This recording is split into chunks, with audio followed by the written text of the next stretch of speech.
Very good morning to everyone. मैं हूं अनुज तोमर और आज हम लोग यहाँ पे देखने वाले हैं the Canterbury Tales which was written by Geoffrey Chaucer.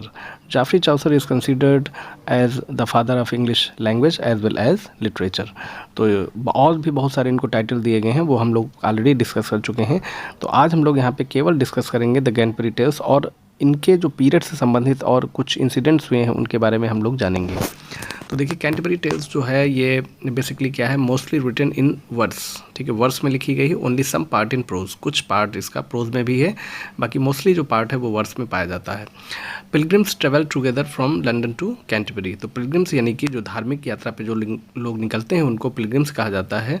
और ऐसे लोग इनकी स्टोरी में पता चलता है कि वो लोग कहाँ से निकले, लंदन टू कैंटरबरी, यानी कि लंदन से कैंटरबरी जाने के लिए निकले थे। इस वर्क को अनफिनिश्ड वर्क कहा जाता है because this great renowned writer planned to write Canterbury Tales in 120 books, but he was not able to complete 120 books.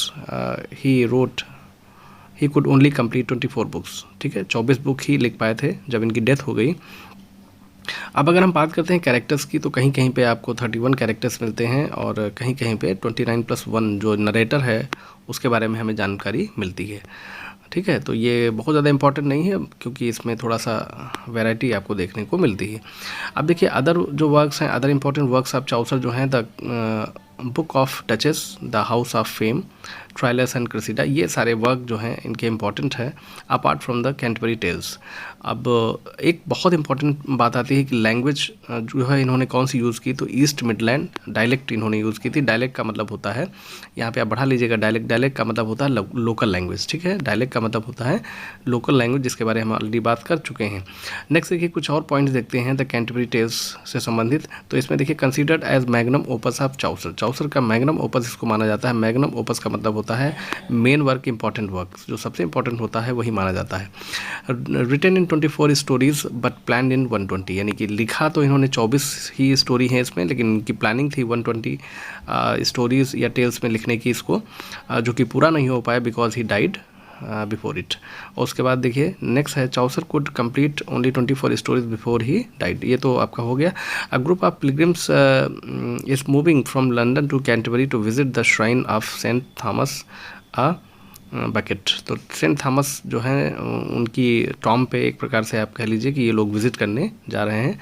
Bucket is considered as martyr and a saint, एक saint और martyr यानी कि एक प्रकार से आप कह लीजिए कि जिन्होंने बलिदान दिया हो, है नहीं, अपने लोगों के लिए, ऐसे कंसीडर इनको किया जाता है।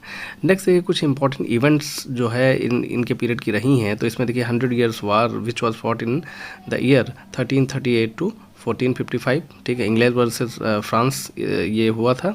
नेक्स्ट देखिए ब्लैक डेथ, तो ये 1348 टू 49 एपिडेमिक ऑफ प्लेग के कारण बहुत महामारी फैली थी और बहुत सारे लोग इसमें मर गए थे। ठीक है, ये माना जाता है कि 1/3 population of Europe was died in this epidemic. तो एक प्रकार से ये बहुत एक बड़ी घटना थी, जैसे कि इस समय कोरोना चल रहा है, तो बिल्कुल कंसीडर आप कर लीजिए सेम ऐसे ही।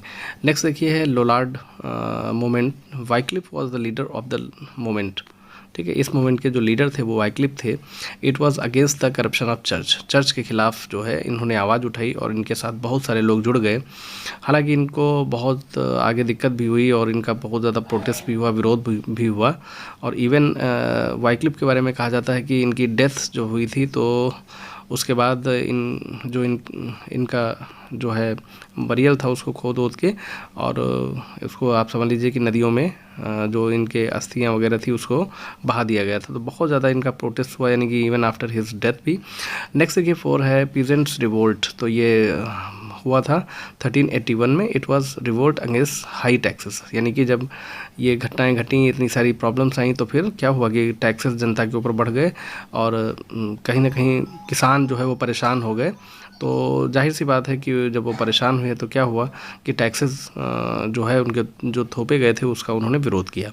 अब देखिए Chaucer covered the reigns of 3 kings. Chaucer बहुत इंपॉर्टेंट हो जाते हैं क्योंकि इन्होंने 3 राजाओं के बारे में के पीरियड में मतलब ये रहे, जैसे कि एडवर्ड सेकंड के बारे में इनका जन्म हुआ, रिचर्ड में ये इन्होंने अपना जीवन जिया, और हेनरी जो फोर्थ थे उसमें इनकी डेथ हुई।